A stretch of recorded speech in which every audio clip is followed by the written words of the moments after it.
Shipping, how do you price it? How do you do it for your e-commerce store? That's what we're going to answer in today's video.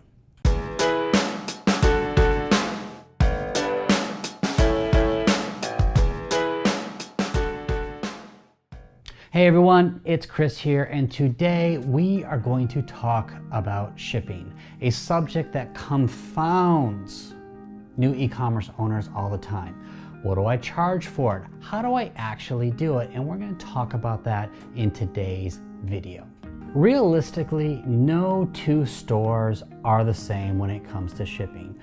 Your ability to negotiate prices, what will fit in particular boxes, which shipping carriers work best for you. It's all about trial and error. So I'm going to go and tell you some of the options available to you, the way that I go about doing it, and then at the end here I'll show you a service that will help you out. And the great thing about it is it starts out free.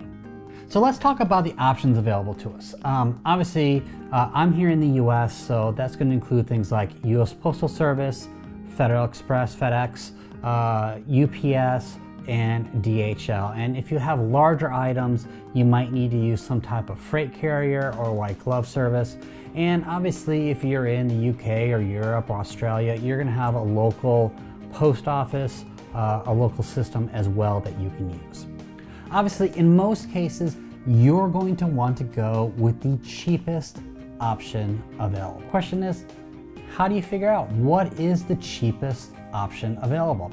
And the best way to do that is to pretend that you got an order and you got to figure out today exactly how you're going to ship it. So for most people, the US Postal Service is going to be probably your best bet, especially once you're starting out and you don't have any volume. They are by far the cheapest. I've actually had no issues with them, and with upgrades that they've done over the last year, you now get tracking with practically everything that you ship, so that's never a problem anymore. Now, what you're most likely going to start using is things like this, which are the priority mail flat rate boxes. And if it fits into a box and it's under 70 pounds, it will ship anywhere in the US, including to PO boxes, including to military bases around the world as well. So for most people, that's usually the best option. But I want to go over a few other options that are available to you depending on what you're shipping. Now, mind you, in order to use some of these, you're going to need to use some type of commercial service. Now, these services aren't that expensive. In fact, the one that I use actually starts out free. It has a free tier, and I will show at the end of the video here. But a lot of times, this is what allows you to access those commercial pricing that you may not get if you're just going to the post office or doing it on the post office's online site. Now, first of all, if your product is less than 13 ounces or 16 ounces if you use one of these commercial services I tell you about, you can ship your product first class. And in fact, for one of the sites I used to run, that's all I did. I put it into a 6x9, not even unpadded envelope, got labels popped on it, and I would ship anywhere from 97 cents to, at worst, $2.19. Great, cheap shipping options, and for what I was selling, it was nice and discreet. Now, we just talked about the flat rate boxes, but if you're within the same zone or maybe one zone away, take a look at the regional flat rate. It's essentially the same boxes, the same flat rate boxes, but the prices can be upwards of 50% cheaper if you're within the same zone. So it makes sense. So instead of paying like $11 for a medium flat rate box, in the same zone, you might be able to only pay $6 for a flat rate box, which is a huge savings to you, and it will increase your margins. Now, in some cases, you may have to, or you may want to ship United States Postal Service parcel, and this has been around forever. But I want to warn you, all right, if you're shipping to kind of the same zone, it's not a problem. But if you're shipping to very rural areas or even Alaska or Hawaii, those packages can hold up for anywhere from 3 to 4 weeks until they have enough volume to justify sending it over. I had one thing going to Hawaii. It sat in a post office for 3.5 weeks in some area post office in Oregon until they had enough to actually ship it to Hawaii. So be very cautious, because let's face it, your customers are going to be quite unhappy if it's sitting in a post office for 3 weeks because you wanted to save a couple bucks.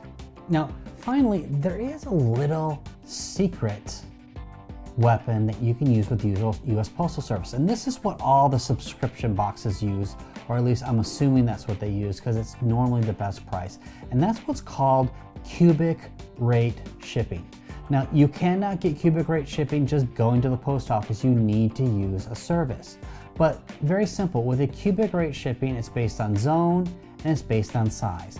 And the size is if it's anything less than half a cubic foot, so 0.5 cubic foot, and anything under 0.1, 0.2, 0.3, 0.4, 0.5, it has different rates. Now, how do you figure out what your cubic feet are? Well, it's simple. Take your width times your height times your depth, multiply those together, divide it by 1,728, and you're going to get your cubic rate. Now, in some cases, if it's less than, let's say, 0.2 cubic feet and under 20 pounds, you literally can go 9 zones away and it will be less than $10. So if you have smaller stuff that maybe is too big to fit into a small flat rate box, but you don't want to, it's smaller that you don't need to put into a medium flat rate box, take a look at the cubic rate pricing. It's well worth it. It will save you a lot of money. Now, if your boxes are larger, and let's say they won't fit into a flat rate box and you either need to send it through overnight or parcel, what I would do then is take the measurements, again, width times height times depth, and also take your weight, go ahead and pop that into UPS, FedEx, DHL, and US Postal Service and see which one provides you the best price. Starting out, US Postal Service will probably still be the best, but as you build up your volume, it might make sense to look at the other carriers. So let's talk about FedEx for a second. I personally don't use them too much. I have one e-commerce site that uses them a little bit, but what they do have is what's called their Smart Post system. Now, most people don't realize that FedEx does a majority of the air handling for the US Postal Service. So if you were to go out to the Honolulu airport, to the airport out there, you're going to see FedEx planes being loaded with US Postal Service mail, and that's how they get it around the country. So what happens is FedEx will take your package, ships it across the country, and then drops it off at your local post office, who then does the final delivery, and you can save a lot of money on that.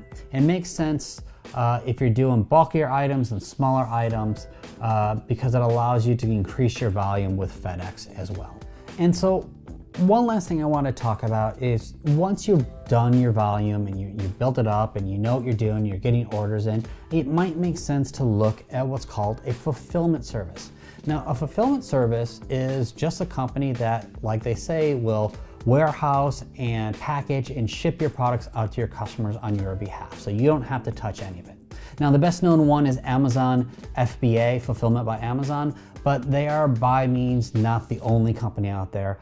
Fulfillment services have been around for years and years and years. So you can look around, see which one works best for you. So it still didn't answer the question of how much do I charge? How much do I charge to ship products when people buy things from an e-commerce site? And there, again, it's a difficult question because there's a lot of variables. So the first thing to ask is, do you have any competitors and what are they charging for shipping? So I'll give you an example. If Amazon is selling your product, most likely you're gonna need to provide free shipping in some way, form, or another. It's really hard to compete with free, especially when it's someone like Amazon. So if that's the case, that's something you need to look at. But if you are the sole provider or it's not being sold on Amazon or eBay, you have options galore. Now, you can provide free shipping if your margins allow it. That's something I always suggest. People like free shipping. It takes away a lot of the friction of the buying and people just like it.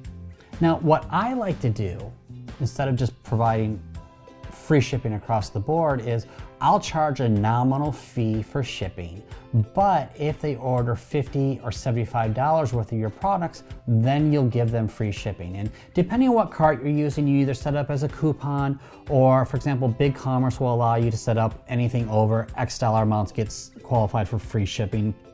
And that's a great way to increase your actual order size. So something to take a look at. Okay, great.